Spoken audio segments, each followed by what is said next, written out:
Amahoro kuri mwebwe mwese bakunze ibi biganiro vya televiziyo Isanganiro. Reka tubaha ikaze mu mwanya w'amakuru y'ikirundi. Turi ku munsi wa kane igenekerezo rya 12 ukwezi kwa munani. Amakuru y'uno munsi nayo agizwe n'ingingo nkuru zikurikira. Amatongo abiri hari muri zone Nyangagara, rimwe risanzwe ririmwo ishuri rya Lycée de l'Amitié, irindi naryo rikaba ririmwo ishuri rya Lycée Saint Gabriel yasubijwe mu minwe ya leta. Ico ni gikorwa caranguwe n'umugwi w'igihugu jeje gutatura amatati y'amatongo n'andi matungo CNTB. Kuri uyu wa kane niho hakorwa ikibazo gitanga uburenganzira bwo kuja mu mashuri y'akarorero. Hamwe mu hakorewe ico kibazo hano mu gisagara ca Bujumbura nko kuri Lycée SOS, aho radio televiziyo Isanganiro yagendeye, tukaba twasanze ico kibazo cariko kigenda neza. Naho ubushikiranganje mu byo bujejwe harimwo uburimyi bwadugije kuva kuri uyu wa kane igiciro c'amababi y'icayi. Ico giciro cahora ku mafaranga 250, ubu kikaba cashize ku mafaranga 280. Mu kanya ni nkuri mwimwe ukwayo.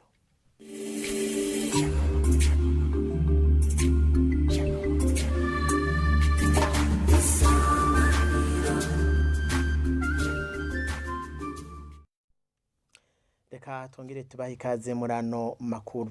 Itongo rya hegitari 5 risanzwe riri muri quartier ya 6 ya zone Ngagara, rikaba risanzwe ririmwo n'ishuri rya Lycée de l'Amitié, hamwe n'irindi tongo rirenza hegitari 2 riri muri quartier yindwi aho nyene muri zone ya Ngagara, naryo rikaba risanzwe ririmwo Lycée ya Saint Gabriel. Ayo matongo ko arabiri yasubijwe mu minwe ya leta kuva kuri uyu wa kane. Ico gikorwa kikaba caranguwe n'umugwi w'igihugu ujeje gutatura amatati y'amatongo n'andi matungo CNTB. Ni inkuru tubaza Ahumele Mutore. Ujejwe gutatura amatati y'amatongo n'ayandi matungo CNTB waramutse kuri uyu wa kane ushikiriza leta amatongo abiri ari muri zone Ngagara mu gisagara ca Bujumbura, wisunze ingingo zawo zo muri 2014 na 2015 nkuko tubishikirizwa n'icegera c'urongoye uwo mugwi. Kuri uwo munsi umugwi CNTB waramutse dushika hano hantu muri commune ya Ntahangwa, zone ya Ngagara, kugira dushire mu ngiro ingingo zibiri. Imwe yafashwe mu 2014, iyindi ifatwa mu 2015. Izo ngingo ntabazungururije nuko umugwi ubifitiyemo ububasha uragira amatoza. Hariho igisata c'umugwi kijejwe ivyerekeye amatongo ya leta. Ico gituma rero twaje hano kugira dushire mu ngiro iyo ngingo yafashwe. Umusaseredoti yaje aserukira diocese ya Ngozi akavuga ko ikibanza kiri mu ishure rikuru Amitié bagifitiye impapuro naho cashikirijwe leta.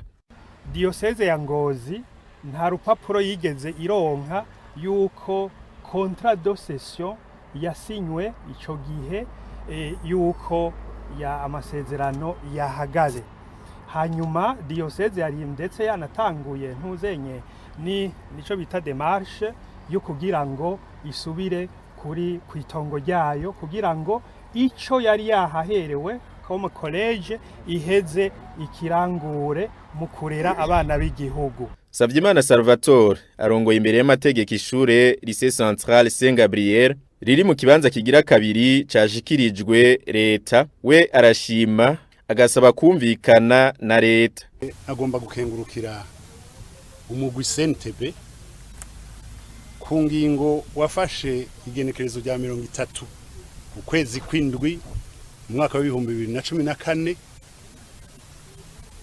yo kugira ngo iturekurire tubandanye ibikorwa vyo kurera, kuko ico gihe itariki 31 z'uko kwezi nyene kwindwi ubutungane bwari bwafashe ingingo yuko buza gushira amagufuri kuri Lycée Central Saint Gabriel. Kuva tucinjira ngaho mu mwaka w'igihumbi kimwe 1994 twari tuzi neza yuko izi nyubako n'ikibanza zirimwo ari vya leta y'u Burundi.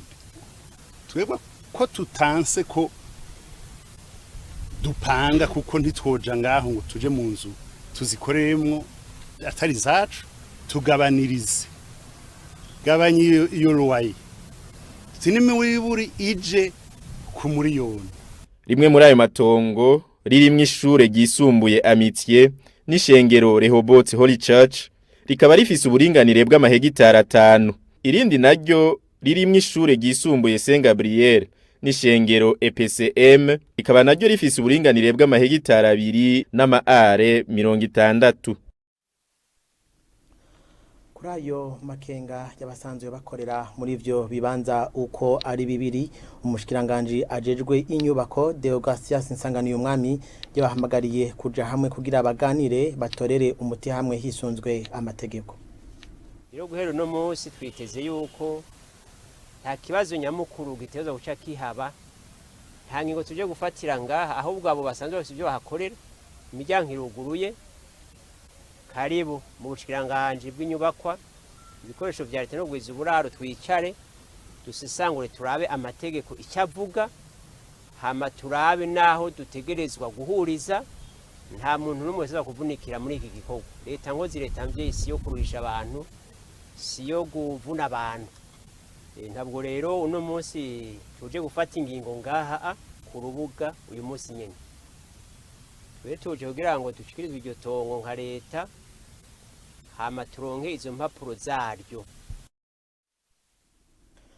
Ano makuru tuyabandanirize mu gisata c'indero, aho kuri uyu wa kane ariho hakogwa ikibazo gitanga uburenganzira ku banyeshuri bifuza kuja mu mashuri y'akarorero, aho radio televiziyo Isanganiro yashoboye gushika nko kuri lise ya SOS ahakoreye amashuri asanzwe ari muri komine ya Ntahangwa hano mu gisagara ca Bujumbura.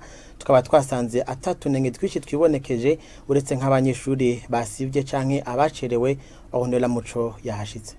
Ushitse kuri lise SOS mumeri ya Bujumbura ahariko arakorera abana bava muri komine Ntahangwa, wakigwa n'abavyeyi baherekeje abana babo bariko barakorera ikibazo c'ibiharuro n'igifaransa mu masomero atandukanye, aho ku ntebe imwe hari hicaye abana babiri. Umwe mu bavyeyi arashima ingene bitunganijwe. Mu by'ukuri nta tunenge twahabaye kuko liste zaje zitunganye neza, n'abana bari birukanye ngo baje kwimosha bose bagiye kwimosha binje mu mashuri bimeze neza. Twasanze byifashe neza kandi turashimiye DPA ukuntu yatwakiririye abana, yafashe aragabura abana mu masare ku manimero, arabahamagara bivanye n'amariste yavuye abana baje bava mu mihigo itandukanye.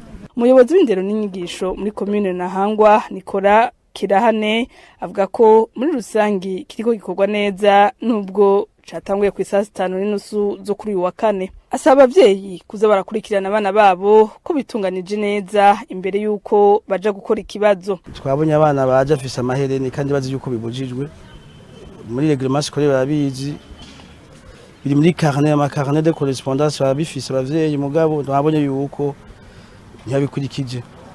Ubwo ko ikibazo afise imishatsi n'amahereni numva yuko quelque part abavyeyi baba defaye. Abanyeshuri batogwa gukora ikibazo gitanga uburenganzira bwo kuja mu mashuri y'akarorero, akaba ari abana baba mu bambere mu ishure ryo mwaka wa 6 kuva ku mwana abo wa mbere gushika ku mwana abo wa 3. Tubandanye nano makuru mu gisata c'uburimyi gifatanye n'ubudandaji, aho ikiro c'amababi y'icayi cakuwe ku mafaranga 250 kigashirwa ku mafaranga 280. Ibi bikaba byashikirijwe n'umushikiranganje mu vyajejwe harimwo uburimyi Deogide Rurema mu kiganiro haye abamenyesha makuru. Uyu mushikiranganje akaba yanamenyesheje ko mu ntara kino giterwa gisanzwe cimbuka cyane nk'akarorero muri komine ya Mugamba mu ntara ya Bururi, abarimyi bagiye gushigwa hamwe mu makoperative. Ni nkuru ya Arthur Kavabushi. Muri ico kiganiro n'abamenyesha makuru, umushikiranganje ajejwe uburimyi Deogide Rurema avuga ko amatongo ari mu buce bwimbukamwo icayi azoshigwa hamwe abantu barimire mu makoperative. Nuko ari amatongo yo mu Mugamba shobora twarabonye twaragize ubushakashatsi turabona ko abamwo ashobora kuba mu icayi, tugireho kuyarima. No kuvuga abene gihugu nkuko twabivuze ngaha tubashire mu makoperative yo kurima icayi, hanyuma aho bikenewe hari amatongo ya leta nayo nyene tuzoya habene gihugu bayarime, mugabo biciye mu makoperative. Tugiye kugira inguvu kugira ngo abene gihugu tubashire mu makoperative ya matongo tuyabahe bayabyazemwo umusaruro. Uwo mushikiranganje akaba kandi yamenyesheje ko leta idugije ko amafaranga 30 ku kilo c'amababi y'icayi. Mu ntumbero rero yo gutera intege abarimyi b'icayi naho ibiciro bitifashe neza ku masoko mpuzamakungu bivanye n'iki kiza cateye ku isi yose ca coronavirus, leta ifashe ingingo yo kuduza igiciro ku kilo c'amababi y'icayi muri iyi sizeni ya 2021 ishira umwaka w'2022. Ikiro kikaba kivuye ku mahera 250 kikaja ku mafaranga 280, ni ukuvuga ko hiyongeye ko amafaranga 30 ku kilo c'amababi y'icayi. Mbere n'ubundi burusho bukazotegekanwa mu gihe ibiciro by'isoko mpuzamakungu byosubira kuba byiza. Umushikiranganje akaba yavuze ko hagiye gushigwaho amategeko agenga abakorera muri ico gisata mu ntumbero yo gukinga injyane zari zihari. Mu gisata c'icayi hakaba hari hangiro ryo kwegereza umwimbu ku mwaka ku rugero rw'ibice 20%. Tubandanye nano makuru mu gisata c'imibano, abanyagihugu begeranyirijwe muri site ya Zobere ni muri zone ya Maramvya commune ya Mutimbuzi intara ya Bujumbura baratewe umutima uhagaze no kubona imvura igiye gutasura ibasanga mu duhema. Abo banyagihugu basaba ko boronswa ibibanza hamwe n'amazu bemerewe. Abajeje intwaro muri iyo ntara ya Bujumbura bavuga ko bihutiye kubanza gukora intonde z'abagiye kuzoronswa ivyo bibanza. Kaisa Liliane Inamahoro. Ushitse muri iyo site uhabona amahema menshi yegeranirijwemwo abateshejwe izabo bava mu makartier ya zone Gatumba hamwe na Rukaramu. Benshi muri bo baba bicaye hampande y'amahema yabo atakinini bariko barakora. Ubu bakaba babaye mu buzima bugoye. Abo bateshejwe izabo kubera imyuzurire bakavuga ko batewe impungenge n'imvura igiye gutasura. Yemwe ubwoba bwo dufise nti burarenze urugero kuko aka kantu kabaye nk'imponjo hirya yejo kaguruye amahema ngaha inzu zishika 3 zaragurutse abantu baraye mu bwoba bwinshi budasanzwe. Amakenga turayafise gose cyane, turabavyeyi n'ukuri tumerewe nabi imvura ntisubire kugwa idusanga ngaha hantu kuko twahunze amazi n'ubundi imvura iguye hacaba mu kidengeri cy'amazi. Uyu munyagihugu akabona ko bokugwa muri ico kibanza barimwo bagahabwa amatongo n'amazu bemerewe. Vana kare hose bamwe batubwira yuko bazoduha amaparasera ikabwe n'iyindi, hanyuma batwubakire amazu y'amahema hasi, hanyuma hejuru bashire amabati. Nitubona aho bigeze kuko batubwira ngo bagiye kubaka bayede, abakozi ngo bagiye kubaka, ariko jewe n'ubu nahaciye batubwiye ngo ni bampamagaye ngo ni ku maparasera turagenda nsanga nta n'igihugu na kimwe kirakogwa. Umukuru wa site Sobel aremeza ubuzima bugoye abo bateshejwe izabo babayemwo, akabona ko bakwiye kwigishwa imyuga kugira bibesheho.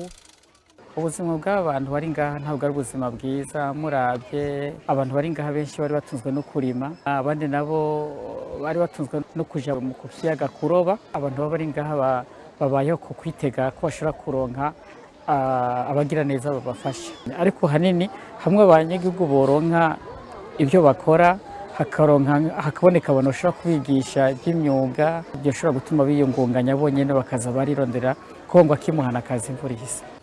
Umuhanuzi wa Buramatari w'intara ya Bujumbura ajijwe imibano, inkino n'imico kama amenyesha ko icihutirwa ari ugutororokanya intonde z'abazoronswa amatongo ngo ibindi bizoca bikurikira.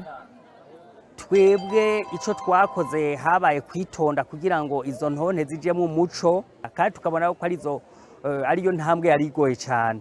Ibindi byose birashobora guca bikurikira, naho ubundi n'ivy'ukuri umwitwarariko uko dufise ubwoba kuri iyi mvura igiye gutasura twese turawufise. iyo site ya Sobel ikaba yatanguye kwegeranirizwamwo abatewe n'imyuzurira mu kwezi kwa gatanu mu mwaka w'ibihumbi 2020 igizwe n'amakartie atanu ikaba irimwo abantu barenga ibihumbi 10 nk'uko bishikirizwa n'umukuru w'iyo site. Mu gisata c'ubutungane bw'inyuma y'intambara bamwe mu banyagihugu bo mu makomine ya Gihogazi na Buhiga ni mu ntara ya Karusi babonye amagume yo mu 1972 bavuga ko bibuka amagume yabaciye ko abo banyagihugu bakavuga ko hakwiye kumenyekana ukuri ku vyabaye ibinavyo ngo bikaba vyakozwe ko abanyagihugu bo mu moko yose. Frederic Ndikiminwe harongoye komine ya Gihogazi na Komora Dutonge nawe nyene avuga ko hakwiye kumenyekana ukuri kugira ivyo kwikekana bihagarare. Elinibert nibigira nta bwoko bitabuze nabo bagamwa baratotejwe abatutsi baragenda abari bahari ico gihe mu bwoko bwose babibayemwe gutandukanye. Uno mutama wo muri komine Buhiga intara ya Karusi arahumuye dushimye kumwita Piyo kuko adashima kumenyekana. Mu 1972 yari ku ntebe y'ishure mu vyashitse harimo ivyo acibuka. 72 ubwa mbere hari mu matariki 28 z'ukwa kane aho twumva batubwira ngo tuje ku marondo ngo kandi ngo nta n'umwana w'umuhungu asigara mu nzu. Inyuma y'imisi rero niho twabona haza imodoka ishomba abantu muga twebwe ntitwamenye ahantu babajana. Nta bwoko bitabuze nabo bagamwa baratotejwe abatutsi baragenda jiskaseke bashikira no mu bateyiza hariya hirya muri toke. Ako kabi kaje gahitana imiryango yacu yose abantu b'ubwoko bwose bagatikira tutazi ico bazize byo twashaka natwe kubimenya ikosa bari bagize iryari. Uwundi n'umutamakazi wo muri komine ya Gihogazi mu ntara ya Karusi nyene yitwa Maria Nahimana. Ico gihe yari yubatse ariko bakaba kubugererwa co kimwe n'umushinga ntahe wiwe. Ivyashikiye abo yitabashebuja byaramubabaje. Uno munsi atera kamo abarundi kubana nk'abavukana. Twarahungabanye mugabo duhungabana kandi twari umuryango. Je nitwa umwana wabo abakitwa abavyeyi. Mugabo urabona ukuntu ugwibogwa rwateje n'ahashitse ndi kuri micombero niho nahaba. Giye kuhaba rero urabona ibyahabaye hanyuma turacyanamwo umuhutu n'umututsi barajyana. Abo dusigaranye turabanye neza mu mahoro. Akamumpereza abo bandi bantu tugendana tuvukana ndabahereza yuko twoguma tugendana nyine nk'abavukana nkuko Imana yari yabidutegetse. Mustanteri wa komine Gihogazi Frederic Ndikiminwe atabanyagihugu barateranijwe birakeneye ko bamenya ukuri. Birakenewe yuko ukuri kumenyekana abene igihugu bakamenya bati mbega nabuze kubera iki. Ntagume kumbure yiyumvira ngo canke yikeka ngo nakani yantwaye wanje ngo nakaniwe yanyici wanje. Akamenya yuko kumbure byavuye kubihe igihugu cacu carimwo byavuye kukungene abene igihugu bagiye barateranwa n'abadakunda igihugu cacu c'u Burundi. Abo banyagihugu bavuga ko naho biruko uno munsi bamaze kurengera batandukanya bahitamwo kunywana. Nino kuri iyi nkuru ivuga ku bijanye n'ubutungane bunywanisha duce turangiriza ko amakuru y'uno munsi. Reka nshimire mwebwe mwese mwari ko mudukurikira.